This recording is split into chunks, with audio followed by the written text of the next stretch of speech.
The U.S. government has had in the past and continues to have a very deep interest in UAP, to include the potential and possibilities of recovering crashed UAP and reverse engineering them. Alien spacecraft.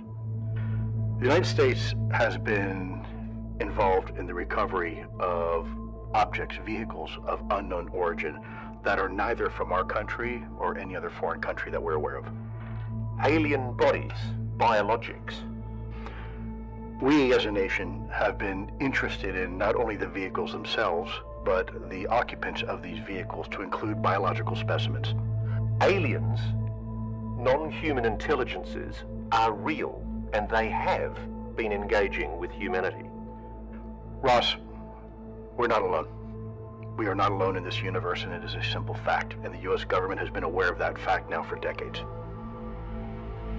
Tell me about the moment when you realized that you were involved in a retrieval of non-human technology. Visually looking at the object on the ground, you could tell that it was extraordinary and anomalous. It was not human. How close did you get?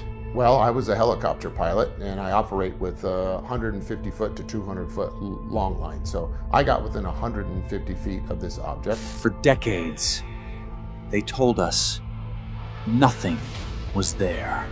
Do you believe that our government is in possession of UAPs? Now they're under oath. Absolutely, based on interviewing over 40 witnesses over 4 years. And they're not laughing anymore. This extraordinary footage clearly shows an egg-shaped object dangling in a sling below the belly of a helicopter.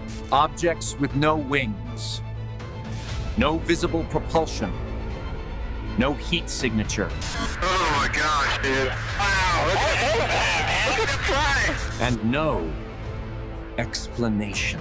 We were seeing objects with our radars, with our cameras, and even with our eyes, flying on an almost daily basis. But these encounters don't just involve technology. They also use what they call psionics, which are government military assets that are psychic, men who stare at goats, Project Stargate kind of stuff. They allege that you can make communication contact with UFOs, UAP, via human consciousness. They involve us. UAP could be summoned, could be communicated with, could be controlled, and could be persuaded to land, all by deploying people with psionic abilities. Craft that seem to anticipate movement, respond to intention, almost as if it knew. And did you see that happen? Yes, I did. Pilots describe impressions. There was a communication given to them personally by whatever intelligence, if you want to call it that, was in the object. Thoughts that weren't theirs. Remote viewing. An individual who claimed that he worked for the CIA doing remote viewing, he said, I crossed over to the other side many times, and language was never a barrier. Telepathy. This person can sit in a room and tell me what's going on at a location and potential future events. Non-local perception. Technology that directly interfaces with awareness. So the question isn't, are UFOs real? The question is, why do they keep showing up at the edge of human consciousness?